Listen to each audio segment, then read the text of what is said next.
Thank you very much for that answer, Mr. Mayor. I take it then that you have full confidence in the performance of the police. You say you're happy. I just wondered if I could ask you about some very recent events which are causing a lot of concern. In fact, I would say that there is a bit of a crisis of confidence, in fact, in the police, just over the past couple of weeks. Last week, there was an incident whereby about 30 masked policemen turned up to enforce a fine at a gym that wouldn't close. Now, you can go into the rights and wrongs of that. 30 masked officers started turning people away. That was in that incident. On the weekend, somebody at Speaker's Corner was actually stopped from speaking and bundled into a police van.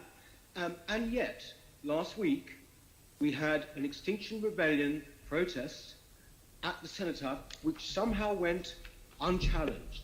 Can you not see how people's fear about selective policing is growing when you see examples such as that?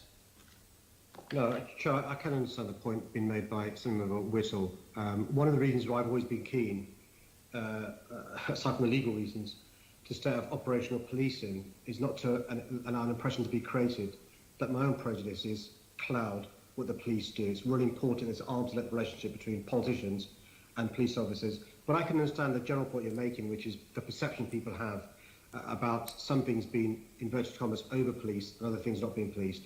In relation to the incident on Armistice Day, I think the Commissioner herself said, I think to you maybe, Senator Whittle, that she was having that reviewed because she wasn't happy, as indeed neither you and I are, about what saw happen on Armistice Day.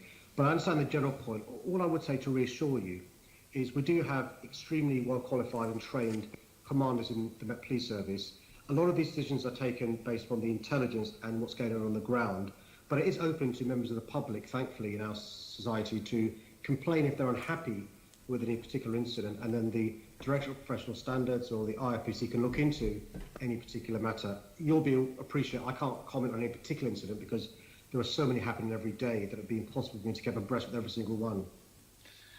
That all sounds very nice and reasonable, Mr. Mayor, but the fact is, yes, you're quite right. I did ask the Commission about it. She said there was going to be a review into it.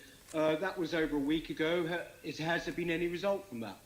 Sure. What I'm happy to do is get the Commission's office to contact the Assembly Member to give him an update in relation to the review. And I can also let Assembly Members be copied into the response so that they're aware. I'm not sure of the answer as we speak, but I can make sure he's brought up to speed on that.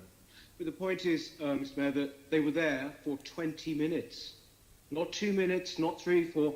They could have done the most enormous amount of damage. I know that you have called the Extinction Rebellion in the past allies. So therefore, even though you say there is this arm's length that you keep between yourself and the police, you know, whether it's BLM or Extinction Rebellion, there is this sort of sense in which these things are getting a free pass. Now, this was a very, very dangerous situation at the Cenotaph. Is there a question, please? Not good enough to say that it's about intelligence on the ground or whatever, Mr. Mayor. You know, they somehow were allowed to stand there for that long. And there were police actually sitting, apparently, in their vans nearby watching. So what do you have more than just a sort of throwing it into the long grass comment on that? Well, Chair, with respect, I'm not sure I'd characterise my response as throwing it into the long grass. I'm unhappy as well that they were able to be there for as long as they were. I'm unhappy as well also at the offence caused by them being there to, you know, the people who are remembering and their families as well. I spent Sunday, you know, at the Cenotaph myself, paying my respects on behalf of London.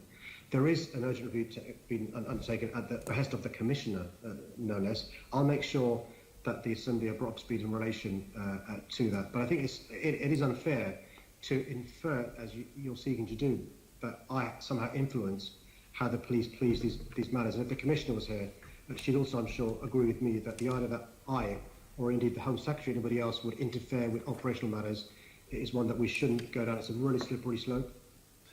Mr. Mayor, can I just ask one more thing before my time is up? We talked about, my question was about the last 6 months. You talk often about funding cuts to the police, which I know is the case, and a stretched manpower.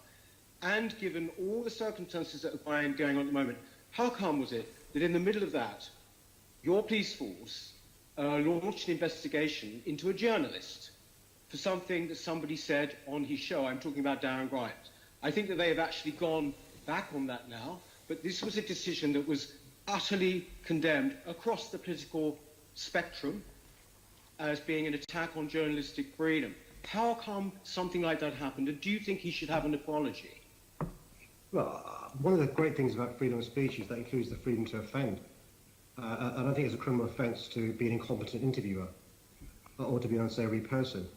What's really important is that police investigate criminal acts, not incompetence. And so, it's, I think the police were asked to look into this. The police liaise with the CPS. The police have dropped any investigation.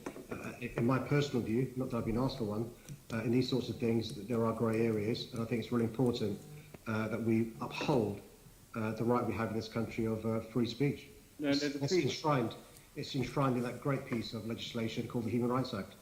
The police should not be policing that kind of thing, Mr. Mayor, and you know it.